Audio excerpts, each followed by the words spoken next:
जय जगन्नाथ सांग मैंने let's continue to Mahabaleshwar day 1 part 2। First part में मुझे कही आम मंदिर दर्शन करूँ देन आम बाहरी पड़ू व्यू पॉइंट पाए जोटा कि सेम वे रे थिला बट मंदिर टिके आगक फर्स्ट आम जाइलु इको पॉइंट आपण मैंने व्यू देखी पारे जोटा कि बहुत सुंदर थिला ता सहित छोटे छोटे वाटरफॉल बाहरी थिला।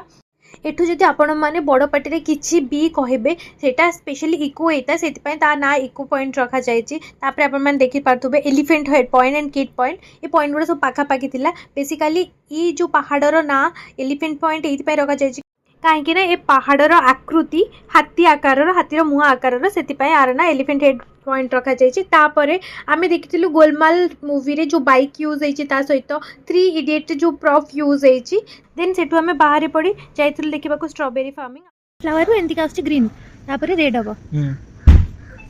गुड ग्रीन है